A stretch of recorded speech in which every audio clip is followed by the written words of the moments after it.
실례가 안 된다면 최고 연봉이 한 어느 정도까지 올라가셨어요? 뭐 저희 같은 경우에는 이제 뭐 컨설팅 비용도 받고 보험도 다 받기 합쳐서. 때문에 네, 다 합쳐서. 보통 한 10억 정도는 10억을요? 네.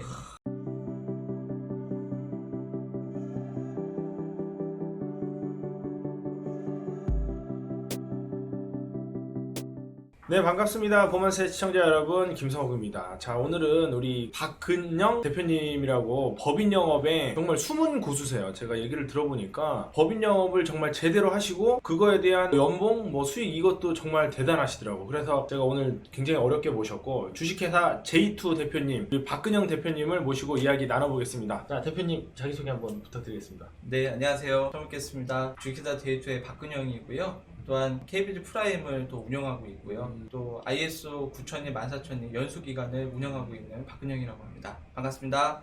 네, 어서 오십시오. 저는 보험 설계사잖아요. 그래서 보통 법인 영업을 생각을 하면 사실은 보험을 중심을 두고 법인 영업을 한다고 생각을 좀 많이 하거든요. 근데 얘기를 들어보니까 법인 영업이 주고 거기에 플러스 알파가 보험인 것 같아요. 맞죠? 네, 보험이 그렇습니다. 주는 아닌 것 같아요. 네네. 그쵸. 예, 제가 그 부분을 되게 좋고 감명 있게 들었는데, 일단은 법인 영업을 어떻게 시작하시게 되셨는지 그것부터 좀 말씀해 주실 수 있으세요? 제가 한 10년 전에 친구의 소개로 이제 하게 됐거든요. 저도 이제 예전에는 많은 직업들을 좀 가지고 있었습니다. 그래서 전기 기사, 전기 기사요? 예, 전기 기사도 가지고 있고요. 또 포크레인 운전수도 그래요? 했었습니다. 지금 이미지랑 많이 네, 어울리는데. 많이 다르죠. 예. 그래서 그런 이미지를 가지고서 이 일을 했었는데 저는 한계가 없는 일을 좀 하고 싶었어요. 한계가 없는 게. 근데 두 일 다 제가 없으면은 사실 돈벌이가 안 되는 일이다 보니까 그쵸. 그리고 수익이 항상 정해져 있었거든요. 음. 일정. 그래서 저 같은 경우에는 그 수익을 좀 극대화할 수 있는 어떤 직업이 있을까 찾는 와중에 친구의 소개로 법인 컨설팅 시장에 들어오게 되었습니다. 아, 친구의 소개로? 그 친구는 이미 법인 영업을 하시는 분인가요? 법인 영업을 그 친구도 한 1년 정도 하고 있었던 친구였거든요. 했는데 당연히 그분이 잘 되시니까 네네네. 좀 잘해보려고 이렇게. 네, 그렇습니다. 오신 거죠. 그때가 한 몇 년 정도 전? 벌써 한 10년 된 것 같은데요. 그럼 영업 시작 한 10년 되신 거예요? 그 정도 된 것 같아요. 진짜 고수시죠. 보험만 10년 해도 좀 오래 한 건데 법인 영업 10년이면 거의 초창기인가요? 아니면 초창기 정도 되는 것 같아요. 초창기 초창기 정도 되는 것 같은데 네. 그전에도 이제 많은 분들이 법인 영업을 하고 계시더라고요. 근데 법인 영업 하니까 저희는 처음에 이제 보험 관련된 영업을 안 하고 네. 거의 이제 수수료 개념의 영업을 했었거든요. 네. 근데 이제 친구하고 한 5년 전인가 한 5, 6년 전에 보험하시는 분들하고 어떻게 좀 이렇게 조인이 돼가지고 저희도 이제 보험을 접목하면서 이 법인 시장에 뛰어들게 되었죠. 그 법인 컨셉이 굉장히 다양하잖아요. 제가 알기로도 한 50개가 넘는 걸로 알고 있어요. 그럼 우리 대표님께서는 어떤 컨셉으로 하시나요? 근데 보통적으로 이제 컨셉들이라고 하면은 이제 세무도 있고요, 노무도 있고, 법무적인 컨셉도 있죠. 그다음에 이제 지원금 컨셉 이런 네네네. 것들이 있고, 어떤 분들이 이제 뭐 정책 자금이나 대출 같은 이런 컨셉들을 좀 가지면서 영업들을 진행하시거든요. 법인 컨설팅에서 사실 가장 중요한 거는 자신만에 맞는 컨셉을 찾는 게 가장 중요하거든요. 자신만의 그렇죠. 나한테 맞는 컨셉? 그렇죠. 회사에 맞는 컨셉이 아니고 나한테 맞는 컨셉이 나한테 맞는 컨셉을 가지고 정확하게 그거를 인지를 한 다음에 다 할 수 있는 건 아니잖아요. 뭐 좀 전에 말씀하신 50가지가 넘는 컨셉이 있는데 네네. 그걸 내가 다 할 수가 없기 때문에 다 알 수도 없고요. 그쵸. 그래서 나만의 컨셉을 가지고 나를 원하는 사람들을 찾아가는 그런 컨셉들을 처음에 하는 거죠. 그러니까 쉽게 말하면 내가 제일 잘하는 컨셉 하나 네, 이런 거네요. 그렇죠. 변호사도 원래 변호사가 모든 사건 다 맡을 수 있지만 맞아요. 내가 제일 잘하는 컨셉 사건들이 있잖아요. 네, 약간 맞아요. 그런 느낌이에요. 맞아요. 그러니까 보통 이혼 전문 변호사도 있고요. 뭐 형사 민사 담당을 하는 변호사들이 그렇죠. 따로 있죠. 왜냐면은 변호사라고 하지만 사실 특정 분야들을 더 많이 연구하고 하는 거죠. 변호사 중에 가장 이제 힘든 분야가 사실 의학 전문 변호사죠. 맞아요. 그렇기 때문에 그런 것들을 우리가 다 한다고는 하지만 사실 특정 부분, 내가 가장 잘하는 게 어떤 건지를 선택하는 것도 굉장히 중요한 거라고 생각합니다. 그럼 대표님께서는 어떤 컨셉으로 하세요? 저 같은 경우에는 이제 법인 전환이다 아니면 산업재산권 이런 것들을 저희 주 컨셉으로 삼고 있고요. 사실 이제 법인 전환이 굉장히 어려워요. 컨셉 자체가. 법인 전환이라는 건 이제 개인 사업자에서 법인으로 그렇죠. 전환하는 거. 개인 사업자에서 이제 법인으로 전환하게 되는데 개인 사업자에서 법인으로 전환할 때는 법무적인 것도 필요해요. 왜냐면 법인을 만들어주고 해야 되니까요. 그렇죠. 예. 이제 잘 모르면은 사실 그냥 법무사한테 맡기세요라고 얘기하는 경우들도 거의 있고요. 대부분 아니에요? 그렇죠. 예. 대부분 그렇게 맡기시는데 저희 같은 경우에는 법무사한테 맡기시지만 법무사가 어떤 것들을 설명해 주진 않죠. 그냥 서류만 준비해서 갖고 와라. 하면 알아서. 그럼 내가 만들어주겠다. 맞아요. 이런 식이지만 저희는 그 안에 있는 내용들을 대표하고 같이 적죠. 그래서 정관이나 이런 것들을 포함해서 다각도의 정도의 부면들에 대해서 대표하고 계속 소통을 하면서 대화를 해주고 그거에 맞는 법인을 설립해주는 거죠. 과정이 되게 좋네요. 네. 왜냐하면 보통 전문가라고 하면 이제 의뢰가 들어오면 뭐 그냥 내가 알아서 할게요 뭐 이런 느낌인데 지금은 과정을 좀 설명을 해주시잖아요. 그렇죠. 그 자체로도 좀 만족도가 높을 것 같은데. 맞습니다. 왜냐면 법무사들한테 가서 맡기시는 대표님들은 사실 정관을 한 번도 열어보지 않는 맞아요. 분들이 굉장히 많이 관심도 있어요. 없잖아요. 관심도 없고요. 본인 회사 정관인데 그 관심도 없잖아요. 안에 무슨 내용이 들어가 있고 어떻게 내가 회사를 꾸려나가야 되는지 자체를 모르시는 네네. 대표들이 굉장히 많으세요. 예. 특히 이제 저 같은 경우에는 컨셉을 잡을 때 대표님이 이거에 대해서는 충분히 알고 계셔야 된다라는 거예요. 사업은 누구보다 대표님이 잘 하시겠죠. 근데 사업을 하기 위해서는 세무적인 부면, 노무적인 부면, 법무적인 부면 이런 것들을 종합적으로 대표님이 어느 정도는 알고 있어야지 사업을 운영하는데 조금 더 효과가 있을 거라고 생각을 하거든요. 그래서 그런 점들을 저희들은 보다 대표가 빨리 인식하고 빨리 알 수 있도록 그렇게 전달해 드리는 역할들을 하는 거죠. 요새 저는 사실 법인 영업을 안 하는데 이제 좀 많이 하시는 분들 좀 보면 경정 청구를 컨셉으로 좀 많이 하시더라고요. 근데 그게 좋을 수도 있고 안 좋을 수도 있다고 들었거든요. 그래서 법인 컨설팅은 뭐가 있냐면 네. 뭐 일반 보험 하시는 것도 똑같겠죠. 음. 그래서 어떤 점은 좋고 어떤 점은 안 좋을 수 있어요. 그 사람한테. 회사도 똑같은 게 뭐냐면 어떤 것은 좋을 수 있고 그 회사에 어떤 것은 안 좋을 수도 있어요. 경정 청구가 무조건 내가 많이 낸 세금을 돌려받는다 라고 해서 좋을 수도 있지만 사실 그게 실제는 어떻게 보면 어떤 회사에는 독이 될 수도 있거든요. 그래서 실례로 코로나 전에 경정 청구를 해서 경정 청구에 대해서 돈을 받으신 대표님이 계시는데 네. 코로나 후에 좀 어려워지고 해서 음. 회사를 좀 줄이는 데 있어서 직원들을 조금 좀 내보내고 이런 대표님들 같은 경우에는 예. 사실 경정 청구를 해갖고 더 많은 손해를 보신 분들도 계시거든요. 그렇죠. 3년 동안 그거를 이제 유지를 하고 고용 유지를 하고 여러 가지를 해야 되는데 아. 그런 부분에 대해서 정확하게 인지를 못하니까 그냥 내가 어려우면 직원 뭐 자를 수도 있지. 세금은 덜 내거나 혹은 돌려받지만 대신에 다른 돈이 억지로 나가는 거네요. 그렇죠. 그러면은 원래는 돈을 아끼려고 했던 건데 그 의미가 없어지네요. 그래서 경정 청구를 하신 다음에 일정 부분 수수료를 받는 분들도 있고 어느 분들은 이제 보험으로 받는 분들도 계시겠죠. 그렇게 되면은 대표가 그 일이 있고 난 후에 대표가 만약에 보험을 해약하든지 우리에게 클레임이 들어왔을 때 사실 뭐 아시겠지만 2년 동안 유지 못하면 환수 나는 거죠. 그렇죠. 잘 안 하는 게 나은 거예요. 어떻게 보면요. 돈은 썼지만. 그래서 그게 더 힘든 과정들을 만들어주기 때문에 이 컨셉을 잡으실 때도 이게 그 회사에 진짜 맞을 건지 아닌지 장단점을 분명하게 아신 다음에 대표에게 권하시는 게 굉장히 중요하실 거라는 생각이 들어요. 그리고 이렇게 컨셉을 잘 해주시잖아요. 근데 그거에 대한 이제 수수료라고 해야 되나? 맞죠? 수수료를 보험으로만 받는 게 아니고 따로 그냥 그 컨설팅 비용으로만 받으신다고도 들었어요. 네, 그러니까 저희 같은 경우에는 이제 보험도 하겠지만요. 네. 컨설팅 자문을 통해서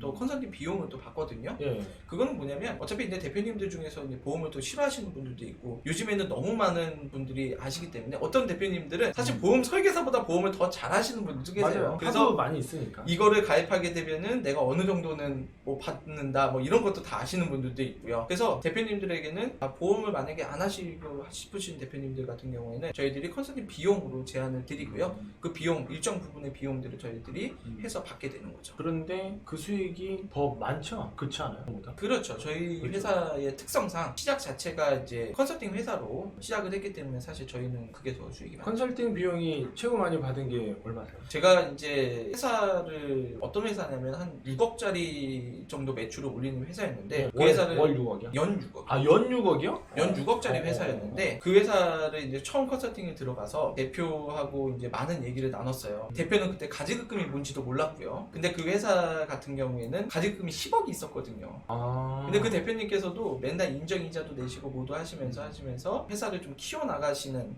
입장이었는데 굉장히 어렵죠. 사실 엔지니어 출신이시기 때문에 회사를 운영하는 방식이나 이런 것도 모르셨고요. 근데 회사가 좀 잘 되면서 연 60억짜리 회사로 성장을 했어요. 어휴. 그래서 저랑 지금도 만나서 하는데 제가 초창기 벌써 그 회사랑 저희가 안 지가 벌써 한 8년 정도 되는 것 같거든요. 그래서 그 회사에서 이제 회사가 좀 잘 되니까 이제 건물도 사고 뭐도 하고 할 거 아니에요. 그럴 때 이제 제가 도와드리고 시설 자금이나 운영 그리고 전반적인 저희가 이제 자문을 해드리면서 또 한 1억 6천 정도 1억 6천 정도 제일 네, 많이 받은 게 최고 많이 받아본 거는 현금으로 1억 6천까지 1억 6천. 받아봤습니다. 근데 이제 잘못 들으면 1억 6천이라는 그 컨설팅 비용을 쉽게 받은 게 아니잖아요, 맞죠? 아 쉽게 받는 게 아니죠. 오래 걸렸잖아요. 일단은 초창기에 대표님하고 얘기했던 거는 저희가 그거를 받기 위해서는 총 1년이라는 기간이 걸렸고요. 그 한 회사를 들어가서 초반에 이제 한 6천 정도 받고 시작을 했고요. 나중에 끝났을 때 1억 정도의 수익을 받았죠. 아, 굉장히 지속적으로 이렇게 관리를 해주면서 네. 또 이렇게 또 수익도 창출을 하시고 그러시는 거예요. 그러니까 한 번 컨설팅 해주고 마는 게 당연히 아니고 그렇죠. 굉장히 좀 디테일하게 좀 해주는 듯한 느낌이 들어요. 그러니까 대표님들이 이제는 법인 시장에 그리고 이제 법인 컨설팅 하는 사람들이 굉장히 많이 찾아오기 때문에 이제는 고른다라는 거예요. 이제 사람을 고르죠. 그쵸. 똑같은 컨셉을 두고 똑같이 하는데 이 사람이 그냥 보험만 받고 이제 안 올 것이냐 그 다음부터 그리고 그게 계속 눈에 약간 보이지 않아요? 맞아요. 그래서 계속 할 것이냐 이거를 보시거든요. 그래서 저희는 지속적인 피드백을 해드리고요. 그 회사를 저희 같은 경우에는 일주일에 한 번씩은 제가 방문해 드렸었어요. 그래서 지속적인 관계를 통해서 저희들이 이제 끈을 놓지 않고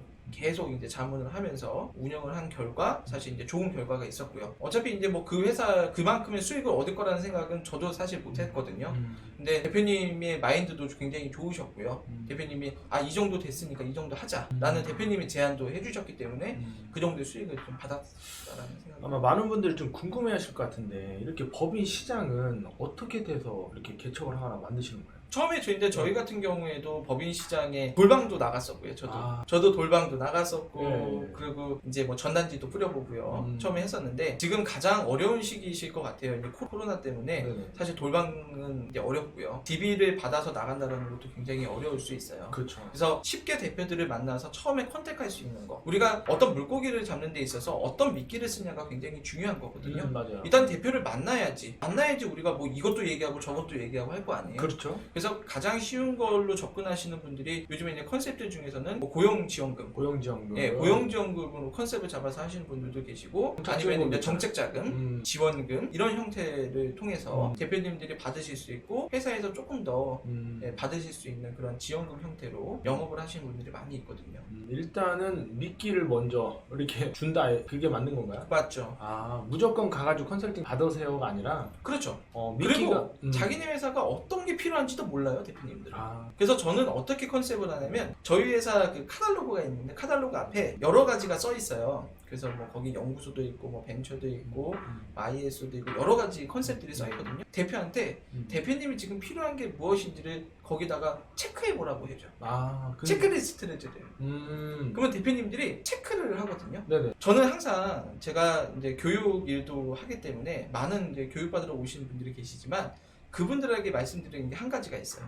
뭐냐면 우리가 의사를 찾아가잖아요. 네. 그럼 내가 아파서 가는 거잖아요. 맞죠? 네. 근데 저희 컨설팅 하시는 분들 중에 굉장히 안 좋은 좀 컨셉을 가지면서 일하시는 분들이 있어요. 뭐냐면 제가 의사잖아요. 네네. 그러면은 회사는 네. 환자인 거예요. 그렇게 되죠. 그렇죠. 그러면은 제가 어쨌든 가서 대표님들의 니즈를 파악하는 게 아니라 대표님 어떤 게 불편하세요? 어떤 게 아프세요라고 먼저 물어보는 게 중요한데 미리 검토를 하고 가요. 뭐 크레탑이나 뭐 여러 가지 자료들 보통은 다 크레탑 쓰는 공신 자료를 써서 물론 이제 보고는 가야 되는데 공신 자료를 써서 그 회사의 문제점을 우리가 먼저 파악한 다음에 대표님 이거가 안 좋죠. 이게 뭐죠? 대표님 뭐 가질금 10억 있죠. 이렇게 하는 거는 사실 아픈 사람이 의사가 환자가 왔는데 그러는 네네. 거죠. 혹시 배 아파서 오셨어요? 아닌데. 혹시 다리 아파서 오셨죠? 아닌데. 혹시 그러면은 맞아요. 뭐 감기, 열 이런 거랑 똑같은 거예요. 야, 나는 아닌데. 이 접근 방식이 굉장히 세련돼 있어요. 제가 느끼기에. 네. 보통은 내가 뭘 배웠잖아요. 그럼 그걸 막 써먹고 싶단 말이에요. 그래가지고 지금 말씀하신 대로 다리가 아프겠지, 뭐 팔이 아프겠지 이렇게 들어가는데 그게 아니고 우리 대표님은 정확한 진단을 먼저 하고 질문을 이렇게 하시는 거예요. 그래서 뭐냐면 먼저 뭐가 아프냐고 물어보는 게 아니라 어떤 데가 불편하시냐고 먼저 물어보는 게 나은 거예요. 그래서 자꾸 어디가 아프신 것 같은데 거기 안 아픈데 나는 어떤 분은 그래요. 가지고 5억 있어도 나 한 거 없는데 괜찮은데 나 어차피 갚을 건데 이렇게 그러면 할 말이 없잖아요. 준비해갖고. 네. 그러니까 대표가 필요한 게 무엇인지를 직접 물어보는 게 어떻게 보면 더 좋은 컨셉이라고 생각해요. 저한테 되게 단단한 느낌이 들어요. 그냥 영업을 하시는 게 아니라 굉장히 기본기부터 해가지고 이 법인 영업에 대한 철학도 있으시고 되게 단단한 느낌을 드는데 실례가 안 된다면 최고 연봉이 한 어느 정도까지 올라가셨어요? 뭐 저희 같은 경우에는 이제 뭐 컨설팅 비용도 받고 보험도 다 받기 합쳐서. 때문에 네, 다 합쳐서. 보통 한 10억 정도는 10억을요? 네. 제일 잘한 게 10억이지만 평상시에도 한 7, 8억 이 정도? 작년에 이제 코로나 때문에 굉장히 힘들었었어요. 네네네. 사실은 저희들도 이제 법인들도 기업이 힘들면 사실 저희들도 다 힘들 수밖에 없는 네네. 거잖아요. 네. 작년에 올해는 좀 괜찮거든요. 지금은. 근데 작년까지만 해도 굉장히 힘든 하루를 보냈었는데 네. 안 돼도 한 7억 정도. 안 돼도 7억. 네. 대박이네요. 안 돼도 7억. 근데 저희 회사도 저희가 네. 이제 제가 주로 운영하고 있기 때문에 사실은 저희 회사에는 오시면 알겠지만 네. 법인 컨설팅을 하는 사람은 없어요. 네? 지금은.